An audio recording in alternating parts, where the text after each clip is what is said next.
St. Albert, Edmonton. Thank you, Mr. Speaker. I rise this afternoon to speak on Bill C-8, another massive Liberal spending bill.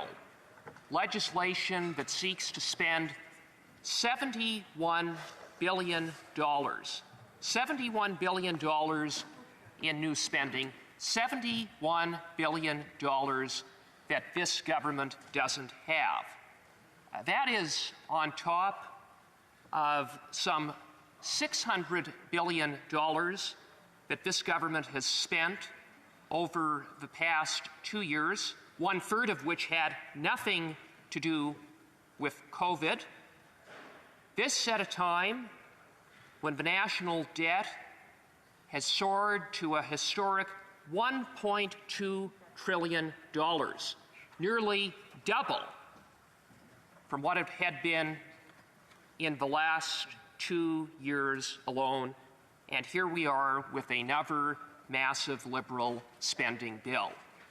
Mr. Speaker, with billions here, trillions there, one begins to wonder and try to understand what exactly is $71 billion. How much is that?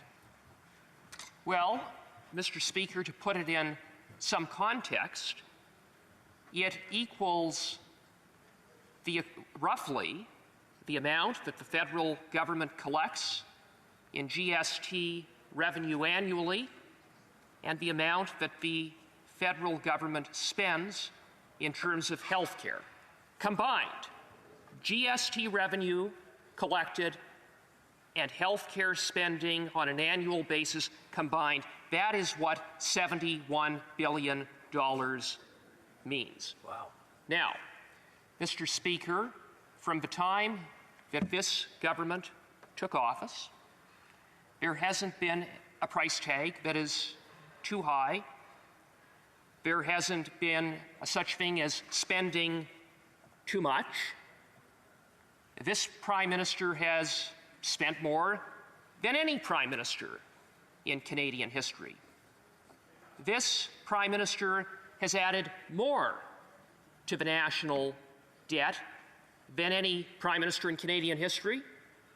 Indeed, so much debt has this Prime Minister added that you can take all of the Prime Ministers that preceded him from 1867 to 2015, and the total accumulated national debt over 150 years does not match the amount of debt that this Prime Minister has added in 6.5 short years. Mr. Speaker, this government has a spending problem. It has a deficit and debt problem. And to pay for it all, this government has done something that no previous government has ever done in terms of monetary policy, and that is quantitative easing. In other words, the printing of money. And what that has led to is the largest increase in the supply of money in half a century. We haven't seen such an increase unless you went back to the early 1970s. And what that has meant is more money chasing fewer goods. And we know what that results in: inflation. Inflation that has hit 5.7% in February, the highest level of inflation since April of 1991, or August of 1991. Who's counting? In more than 30 years, the highest level of inflation. And all projections are that inflation is only going to get worse, and with rising inflation means higher interest rates. On March 1st, the Bank of Canada increased interest rates, and by all accounts, there will be further interest rate increases. Now, what does 5.7% inflation mean? Well, it's significantly above the Bank of Canada's target of 2%. That target was established during the recession of the early 1990s, and for basically 30 years, the Bank of Canada held to that target, or that target was held, until this government showed up, in which we now see inflation at nearly triple that of the target. And it's one thing to talk about inflation in an abstract way, but there is a very real cost for all of this inflation, and it is one that is being borne by our constituents, everyday Canadians who are struggling to get by. It's called an inflation tax. And that inflation tax has famously become known as just inflation. Thanks to just inflation, food costs have gone up by 7.4%. That means for the average family, they're going to pay $1,000 more in groceries this year than they did last year. $1,000 more. When you recognize that some 40% of Canadians are $250 away from insolvency, $1,000 puts a real squeeze on millions of Canadians who are going to have to make choices, difficult choices, about what to do in order to simply put food on the table. Gas has skyrocketed 33% in the last year alone, Mr. Speaker. And so, what is the government's solution to this cost of living crisis? It's to double down and pour gasoline on an inflationary fire with $71 billion in new spending. And what is that going to mean? It's going to mean more debt, more money printing, and even more inflation. And guess what that means for everyday Canadians? It means higher costs for essentials, for everything, and diminished earnings. Mr. Speaker, Canadians need relief, and they need relief now.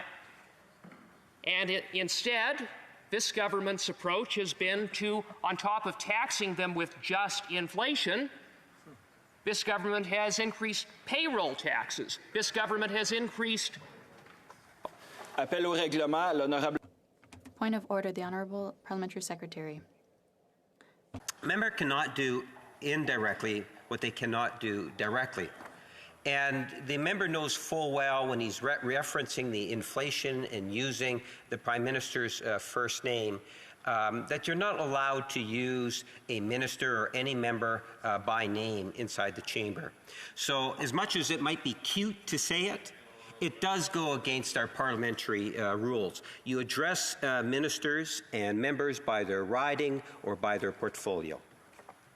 Je tiens à rappeler... I'd like to remind the members that colleagues cannot be named. Of course, you have to refer to the writing name or the title in the government. So I would invite the member from St. Albert, Edmonton, to resume debate. He has 1 minute, 34 seconds left. Was there another point of order? The Honourable Member for Brandon Sudi. I'd like the member from Winnipeg North just wants the word just struck from the Canadian language. Thank you. L'honorable député. The Honourable Member for St. Albert, Edmonton can resume. 1 minute, 34 seconds.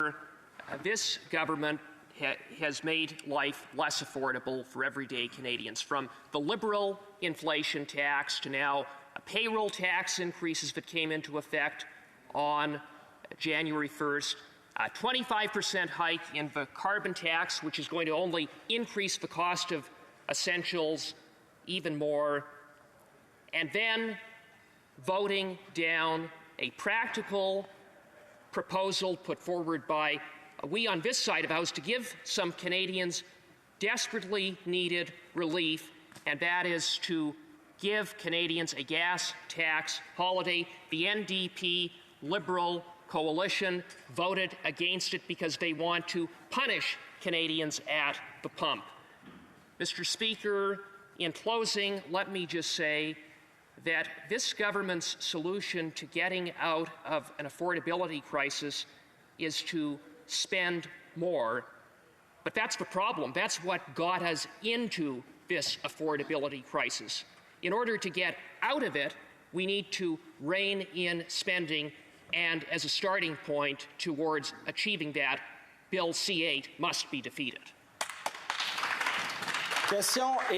Questions and comments. The Honourable Parliamentary Secretary to the Government House Leader. Mr. Speaker, the member says Bill C-8 has to be defeated, and I genuinely do believe that the member is a part of that extreme right within his caucus that does want to see government not support Canadians. That is the reality. You know, so when we talk about supports through the purchasing of rapid tests or the addition monies being spent for school ventilation, or the supports that were there for our seniors in regards to the CERB overpayments, there has been a vast expenditure by the government to support Canadians through this very difficult times of the pandemic. And I'm wondering if the member could indicate to the House, does his entire caucus share the same opinion he has, that the programs that were provided, the billions and billions and billions of dollars to support small businesses and individual Canadians was money poorly spent? Or is it just he himself that has that belief?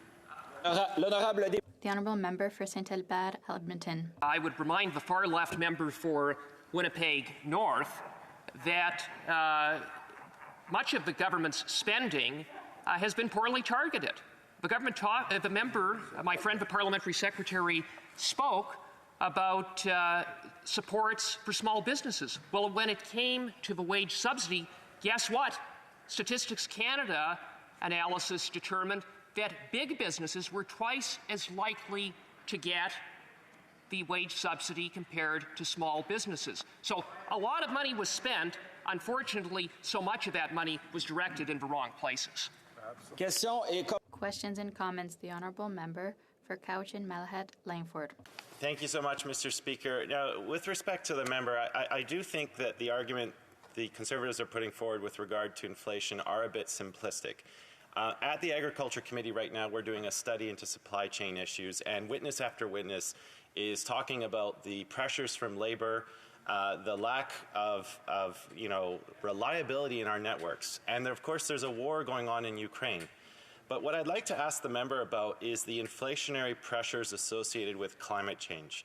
We know that this is going to give rise to increased conflict around the world. There will be water scarcity, there will be fighting over limited agricultural resources, and oil and gas have always been volatile energy sources. So I'd like to ask him, what about those inflationary pressures of climate change, and why the logical fallacy of the Conservatives to keep on pursuing fossil fuel development when that in fact is going to lead to climate change, which will lead an increase to inflationary pressures on everyday goods and services? The Honourable Member for St. Albert, Edmonton. I want to thank the member, and let me just say that with respect to inflation, when the Parliamentary Budget Officer appeared before the Finance Committee, he said that all of the stimulus spending provided in Bill C-8 was unhelpful. It was no longer necessary. He also acknowledged that the government's massive deficits and debt was fueling fire to inflation.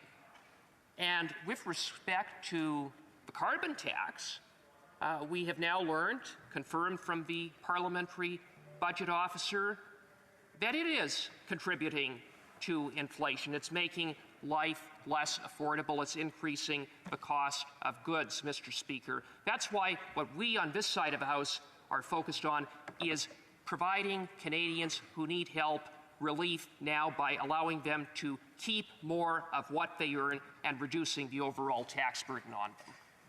On a le temps